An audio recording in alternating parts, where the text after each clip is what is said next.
Dahil sa nakita kong bag na may laman na pera, nabago nito ang pamumuhay ko.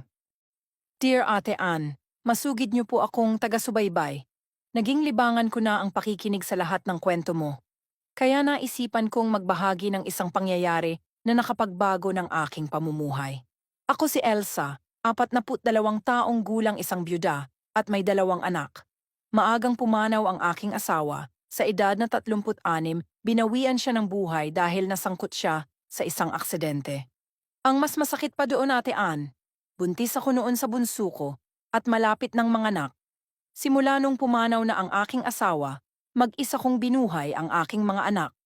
Hindi pumasok sa isip ko na mag-asawang muli. Mahal na mahal ko ang namayapa kong asawa, kaya hindi ko magawang magtaksil sa kanya kahit patay na siya. Nagtatrabaho ako bilang isang street sweeper, pero hindi pa rin sapat ang pera na tatanggap ko. Kaya gumagawa ako ng basahan galing sa mga napaglumaan na mga damit at binibenta ko ito sa murang halaga pang dagdag sa gastusin. Sobrang hirap ng buhay, Ate Ann, pero hindi ko nakakalimutan ang Panginoon. Lagi akong nagsisimba linggo-linggo. Hindi ako nawalan ng pag-asa na balang araw darating din ang swerte, magtiwala lang sa Panginoon, gumawa ng mabuti at higit sa lahat, maging masipag, bawal tamarin. Dumating ang araw na hindi ko inaasahan. Araw ng linggo, maaga ako nakarating ng simbahan para sa second mass ceremony. Wala pang ibang tao, kakatapos lang ng first mass, kaya nakauwi na ang mga nagsimba. Habang naghahanap ako ng mauupuan, may napansin akong isang kulay pula na bag. Kinabahan ako, lumingin ako sa paligid, wala pa ring ibang tao. Nilapitan ko ang bag at tiningnan ko ang laman, may long wallet sa loob. Pagbukas ko may dolyar, medyo marami rin, at tig-1,000, hindi ko na binilang. Nawala ako saglit sa sarili ko. Sa sobrang kaba ko nagdasal ako ng mataimtim at doon na kumalma ang sarili ko. Napagdesisyonan ko na manatili doon at hintayin ang may-ari na maghanap para ako mismo magbigay upang masiguro ko na maisauli sa may-ari na walang kulang. Lumipas ang ilang minuto, nagsidatingan na ang mga tao. May napansin ako isang babae, alalang-alala ang kanyang mukha na parang naiiyak na siya. Narinig ko sa malayo na nagtatanong siya sa staff ng simbahan tungkol sa naiwan niya na bag. Nung narinig ko yon, agad akong lumapit at ibibigay ang bag. Naiyak sa tuwa ang may-ari. Bilang pasasalamat, binigyan niya ako ng pera worth 10,000. Hindi ko sana tatanggapin, pero ipinilit niya kaya tinanggap ko na lang.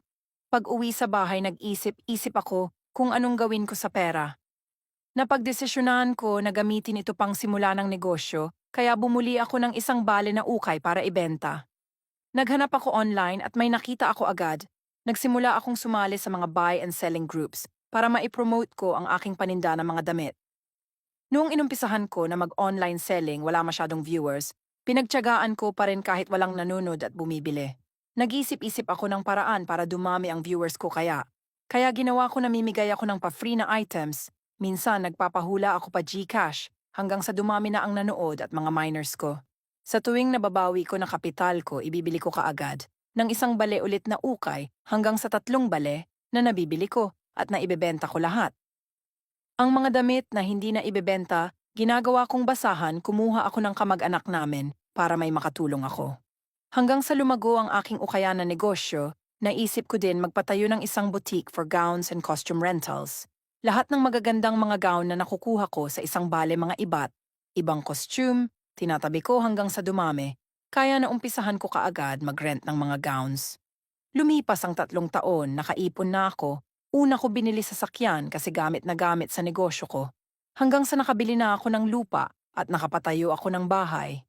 Hindi ko lubos maisip na marating ko ang kasaganaan na natatamasa ko ngayon. Laking pasasalamat ko sa Panginoon sa mga biyayang ipinagkaloob niya sa akin. Totoo pala ang kasabihan, kapag gumawa ka ng kabutihan, 10 beses ito babalik sa iyo. Siguro kung tinago ko ang bag noon at hindi ko sinauli, dobleng hirap siguro ang natatamasa ko ngayon.